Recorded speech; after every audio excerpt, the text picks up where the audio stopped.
Қайырлы күн баршаңызға. Менің арнама қош келдіңіз. Арнаға жазылып, лайк басып, комментарий қалдыруды ұмытпаңыз. Көп рахмет. Әбу Талиптің пайғамбарды асырап алуы. Ертесіне Халима Мұхамбетті ертіп Меккеге аттанып кетті. Жолда бір жерге аялдап түзге шықты. Қайтып келсе, Мұхамбет тағы да жоқ.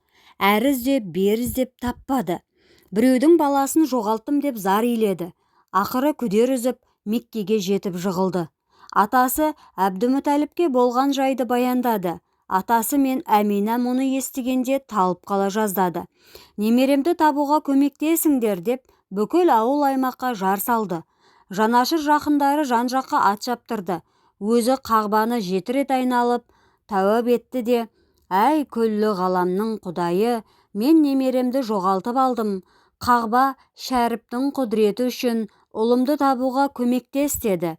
Сол кезде құлағына: «Әй Әбдімүтәліп, Тахма жазирасына бар» деген әуез естілді. Бұл құдайдың құдіретімен сөйлеп тұрған Қағба еді. Әбдімүтәліп дереу атқа мініп Тахмаға аттанды. Келсе, Мұхамбет бір ағаштың саясында қаннен-қаперсіз ұйықтап жатыр. Оны ұрлаған періштелер екен. Себебі олар көкірегі жарылып, жүрегі жуылған рахметті пайғамбарды көру үшін оны бөлек алып кеткен еді. Олар лек-легімен келіп, жүрегінен шұғыла шашып тұрған Мұхамбеттің нұр дидарына ғажаптана қарап тұр екен. Әбдімүтәліп немересін алып Меккеге келеді. Әмина баласын көргенде көзінің жасын тия алмады. Әбдімүтәліп немересінің құрметіне той жасады. Халимаға көп сыйлықтар беріп, алғыс айтып, еліне қайтарды. Мұхамбет 7-ге толғанда анасы Әмина өмірден озды. Пайғамбар тұл жетім қалады. 8 жасқа толғанда атасы Әбдімүтәліп әбден қартайып шөгіп қалды.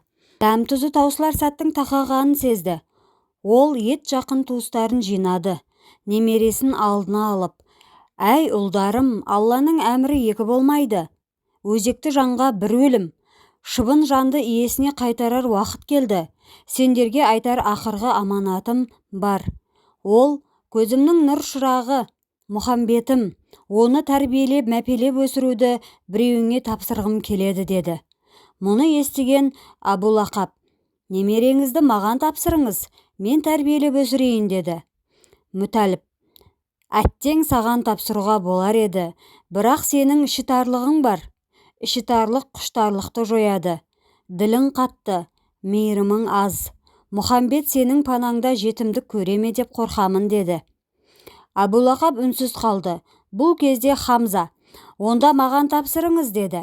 Мүтәліп: «Әй Хамза, сенде мін жоқ. Жалғыз айыбың үйде емес, түзде көп жүресің. Бала тәрбиесін білмейсің. Батыр аңғал келеді» деген. «Мұхамбеттің мұқтаждығын дөп басы біле алмайсың. Сондықтан оны саған аманаттай алмаймын» деді. Хамзадан соң кезек Ғаббасқа келді. «Әке, тілегімді лайық көрсеңіз, Мұхамбетті мен тәрбиелейін» деді. Әкесі: «Әй Ғаббасым, сенің мінезің жақсы, ниетіңе ризамын, бірақ бір түйткіл бар. Өзіңнің бала шаған көп қой. Мұхамбетім көптің ішінде көңілге жарымас. Сен де оның қадіріне жете алмассың» деді. Кезек Әбу Талипке келді. Ол: «Әке, қаласаңыз Мұхамбет менің қамқорлығымда болсын» деді. Әбдімүтәліп те оны іштей қош көріп тұр еді.